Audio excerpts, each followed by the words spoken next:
Today the search engine Google is celebrating Mary Prince's 230th birthday with Google Doodle few countries. Mary Prince was a British abolitionist and autobiographer, born in Bermuda, to an enslaved family of African descent. Subsequent to her escape, she was later living in London, England. She wrote The History of Mary Prince, which was the first account of the life of a black woman to be published in the United Kingdom. On this day in 1788, Mary Prince was born in Brackish Pond, Bermuda. Sold from master to master throughout her life, Prince ended up on the island of Antigua in 1815, where she joined the Moravian Church in 1817 and learned to read. Despite not having received a formal education, Prince went on to be recognized as a national hero of Bermuda for her work to abolish slavery. Mary Prince published her autobiography, making her the first black woman to publish a slave narrative in England. Her book played a decisive role in turning British public opinion against the centuries-old institution of human enslavement. In 1829, Prince became the first woman to present a petition to Parliament, arguing for her human right to freedom. That same year, some of her associates in the anti-slavery abolitionist movement introduced a bill proposing that any West Indian slave brought to England by his or her owners must be freed. It did not pass, but momentum was beginning to shift in favor of the abolitionist cause.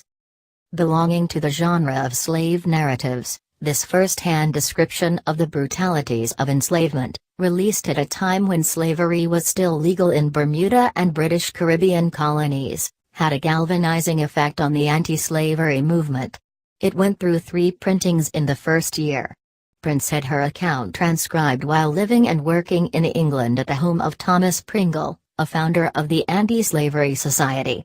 She had gone to London with her master and his family in 1828 from Antigua. 2 years later, Prince published her autobiography, making her the first black woman to publish a slave narrative in England. Her book played a decisive role in turning British public opinion against the centuries-old institution of human enslavement. Published in 1731, the book caused a sensation, going through 3 printings in the first year alone. In one of the book's many heartbreaking passages, Mary recalled being sold like sheep or cattle on the same day as her younger sisters Hannah and Dinah were sold to different masters. When the sale was over, my mother hugged and kissed us, and mourned over us, begging of us to keep up a good heart, and do our duty to our new masters.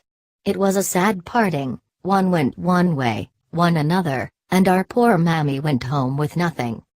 2 lawsuits for libel were filed against the book's publisher in 1833, and Mary Prince testified at both, effectively rebuking any claims that the book was inaccurate or defamatory.